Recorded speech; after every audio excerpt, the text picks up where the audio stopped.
What's up, my friends? Good day to you all. Or I hope you're having a good day anyway. It's, I think, May 27th, 26th, something, 2020. Just sitting out in the backyard. I figured I'd take a moment, gather my thoughts, and make a video I've been meaning to make for a couple days here, which is going to cover a wide variety of topics.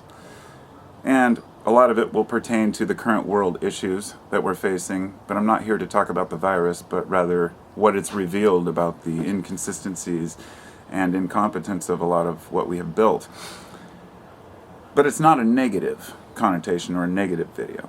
And I only let people know that, often people say, well, I don't like hearing about politics, or I don't like hearing about negative states, and so I guess maybe that what? Is that a trigger warning I'm giving you? That maybe I'll deal with subjects that might be controversial.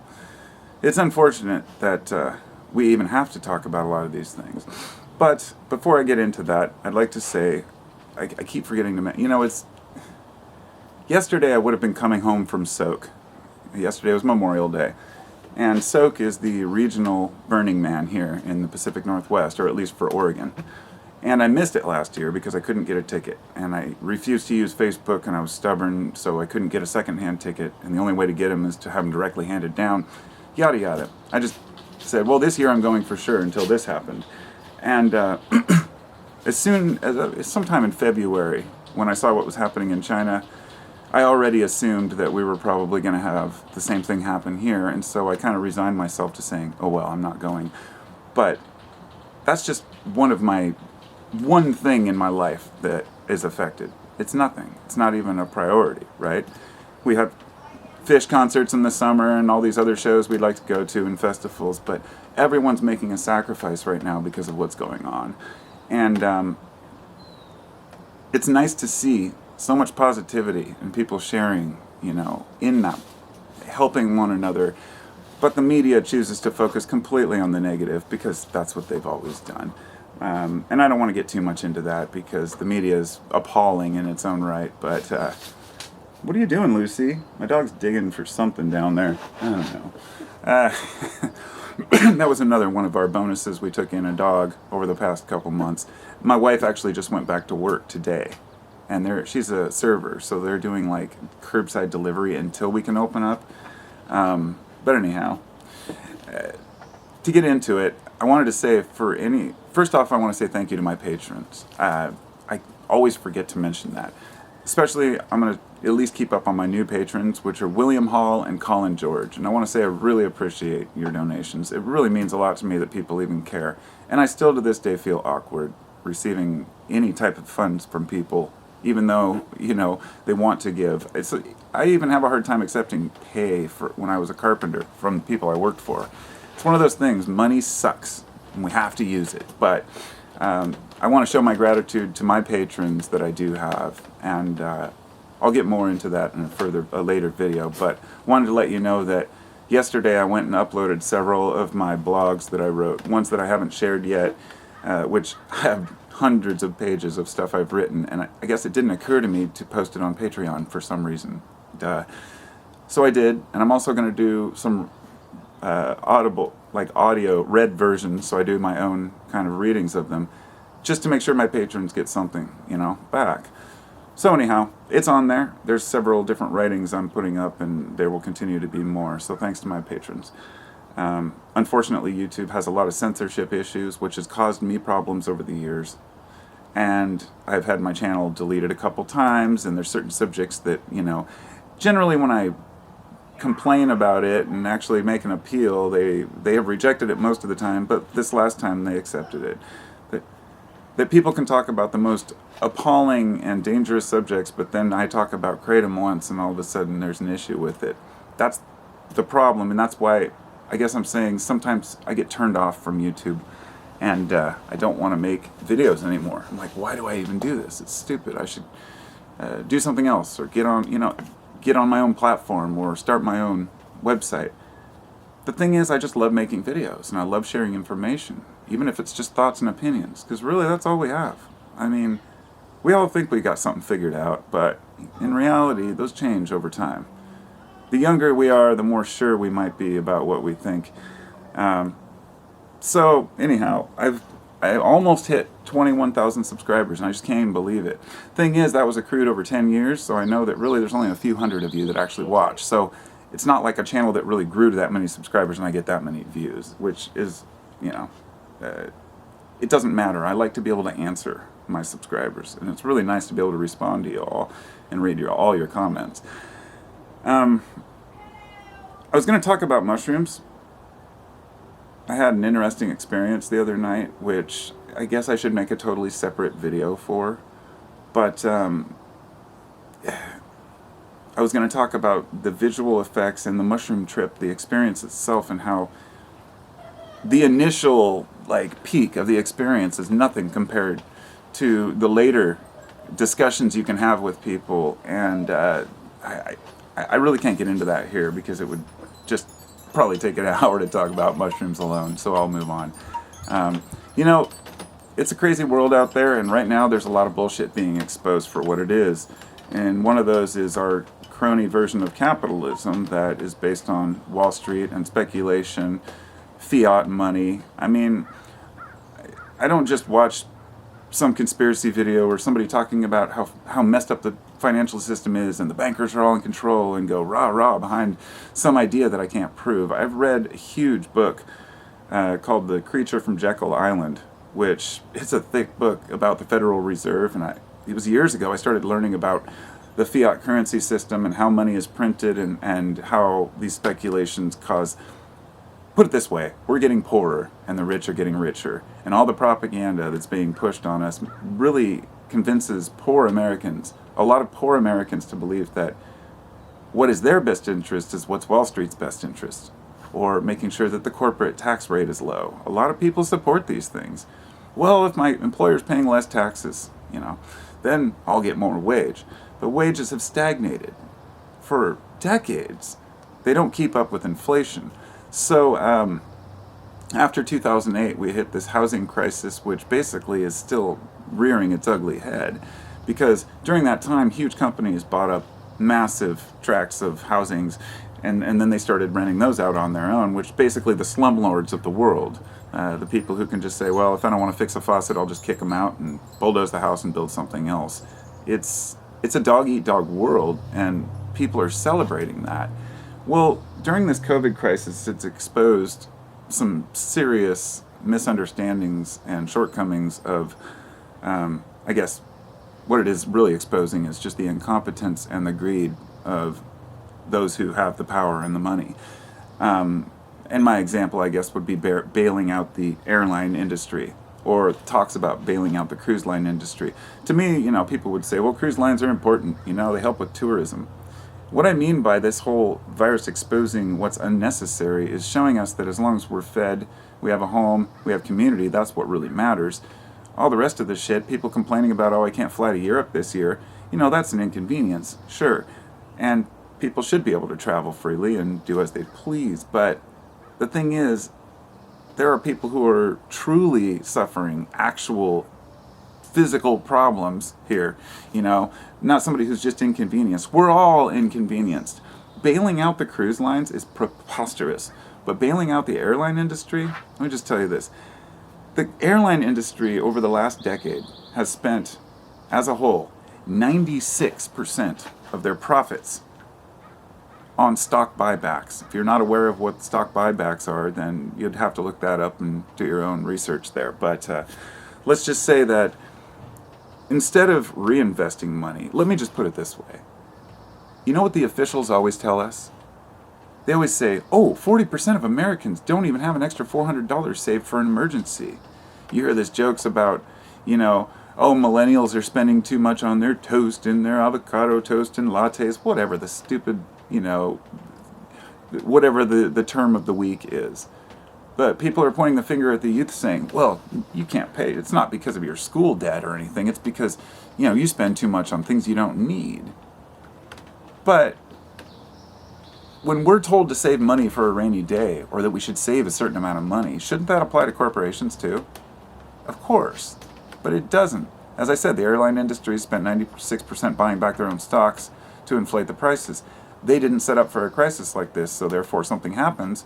And all of a sudden they're not making billions of dollars anymore. So we're going to bail them out for what reason? In other words, if the economy is really driven by the market, then why are we feeding the market? Why are we tainting the market? That's bullshit. Complete bullshit. Meanwhile, people aren't even able to pay their rent. And so they're getting kicked out by slumlords all around the place who just figure, well, this is a good time to kind of clean house and get somebody who can pay rent during a time when we're all suffering. It's disgusting. The things that I see being revealed about who we are as a collective species, I really had more hope. But it's not, and as I said before, I know that the media focuses on the negative, so it's easy to overlook the positive. But there is so much bullshit negative crap out there. There are so many people trying to get an upper hand and take advantage of this situation for corporate profits over people and the welfare, that they're forcing people back to work at a time when, say, let's give you the example of somebody who their business opens back up and they have to go back to work.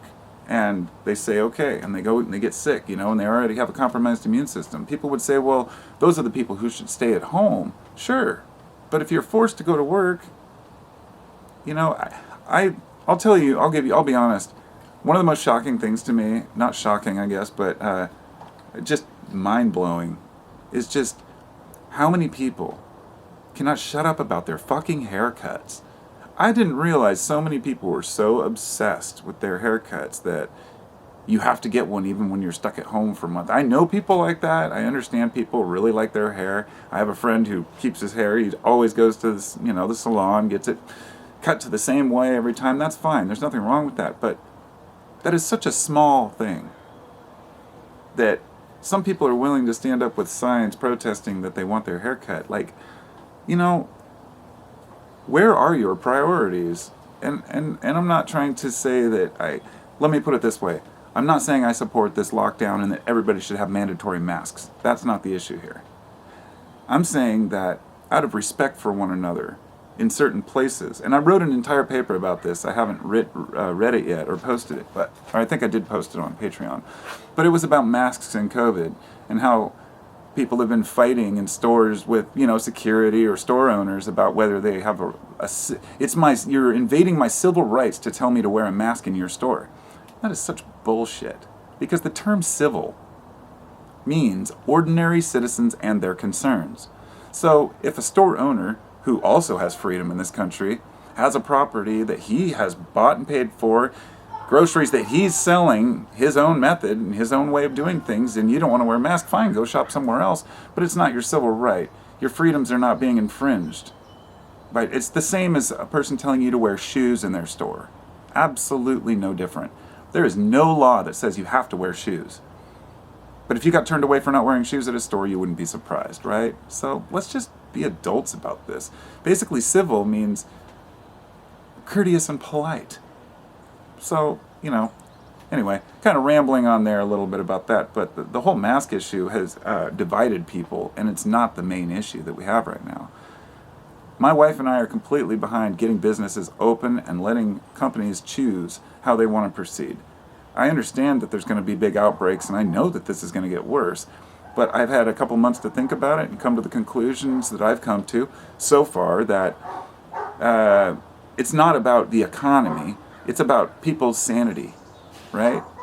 Being able to feel like you're doing something in the daytime, you know, that's important. So, I think the thing that's overlooked often is that the workers, the people, are the ones that create value for these companies.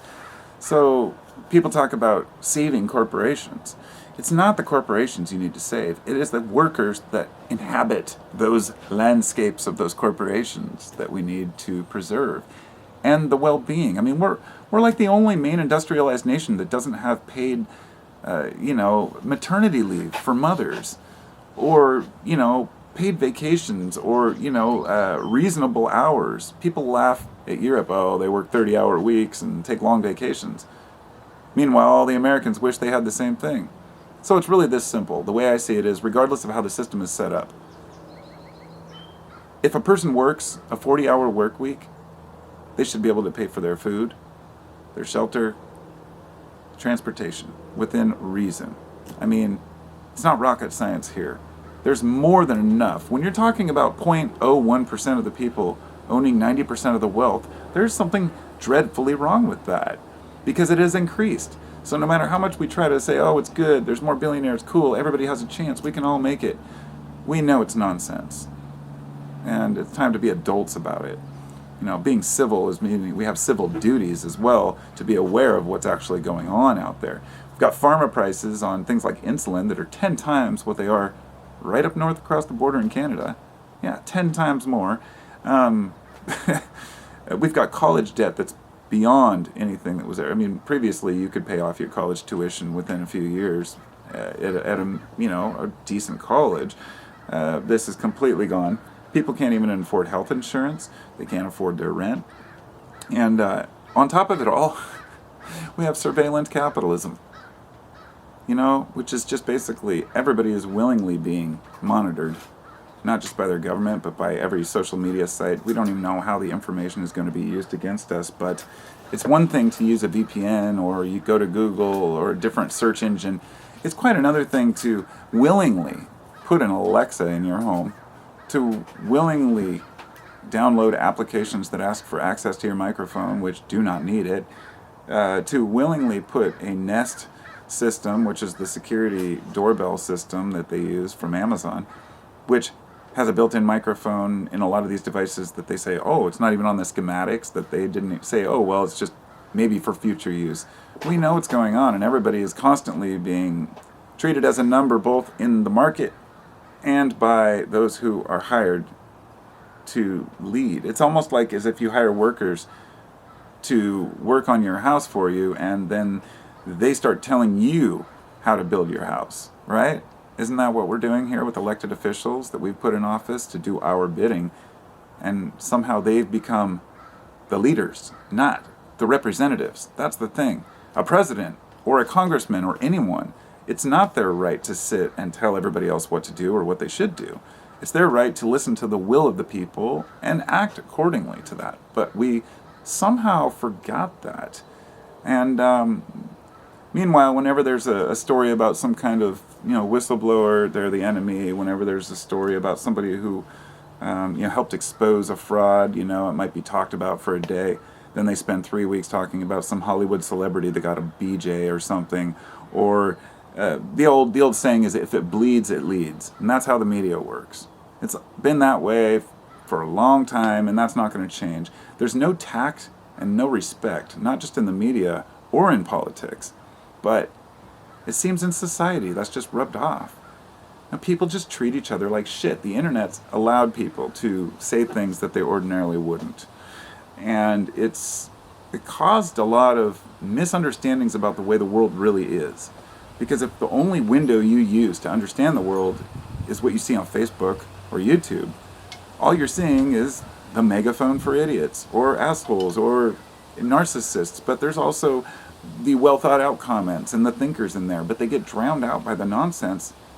And then it's the old reason there's no philosopher kings. Nobody wants to expose themselves to all the idiots it takes to get there, except the people that want control. And there are a lot of people that want control. So, no, COVID-19 did not create a crisis so much as it revealed how incompetent we are at dealing with the crisis, as well as preparing for the unknown, even when it's known. I don't blame, I'm not one of those, you know, people tend to attack if you say that, well, the U.S. didn't deal with it properly. They instantly think you're saying it's the president's fault, and I don't think it's Trump's fault. The people need to act too.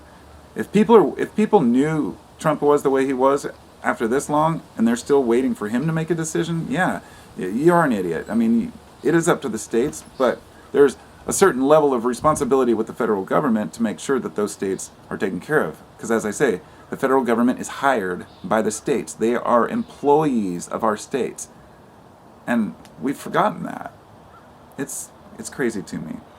There's a lot of discouraging independent thought out there on many different angles. And so when people do start to think outside the box, they're instantly pushed to the left or the right. If you have a slightly liberal viewpoint, you're a damn libtard. And if you have a slightly right-wing viewpoint, all the liberals hate you and you're some kind of conservative bigot. And it's bullshit. This whole left-right bullshit, the paradigm has just been drugged too fucking far. There are way too many three-letter organizations in the government that are incompetent. I was going to read a whole paper about the ATF and their total failures, along with a variety of these other groups, but what it comes down to is whether you have good intentions or not. We all know the road to hell is paved, right, with good intentions. I just learned never to trust power to do the right thing, because they never do. If you look back through history, you will very few times see great leaders who have actually, I mean, sure, we've had prosperous times in many countries and many regions and times, but it's the people that bring that. It's the people by having enough food. It's like Jared Diamond wrote a great book, Guns, Germs, and Steel, which is basically the guns, germs, and steel, or who has the weapons, who makes the materials, and who got sick. You know, it would have been a completely different situation when people from Europe came over to South America and North America if there was no such thing as smallpox, if they hadn't brought disease and viruses. What if the Native Americans had had the smallpox and given it to the Europeans? It would be a completely different world. So these are all just chance events. But we use them as ideas of superiority and dominance. And I kind of just do this, and I cringe and kind of hide when I think about what humans have done to each other and to their planet. But I don't think humans are evil inherently by any means. It's not like people have these ideas that, well, things are here for us, let's use them, and then we overuse them, we abuse each other, and people are, well, able to make excuses for the things that they do. We're good at that. So I know I covered a lot of random things in this video. I mainly wanted to talk about the stagnating wage and the fact that when we come out of this thing, or well, start to come out, I guess, it's not like the end of COVID is just going to go back to this great economy.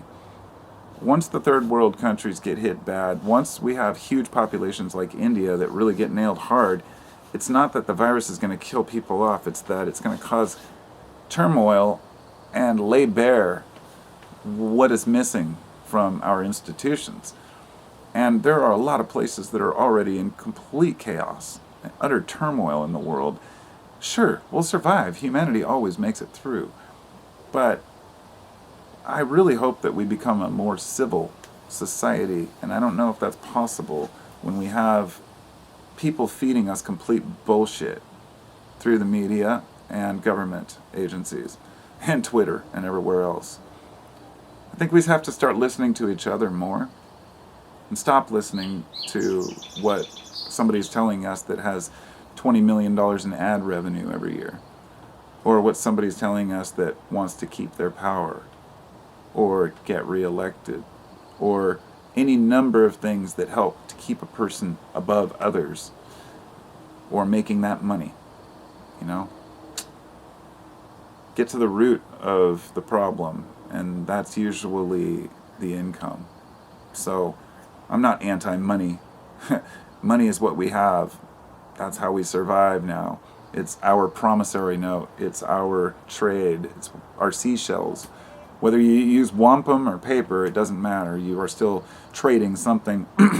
But when we put other people in charge of those institutions, they fail us, and we don't call them out, then we just continue downhill. And it's depressing sometimes. But I gotta leave it on a positive note, which is all that shit's gonna happen regardless of what you and I do.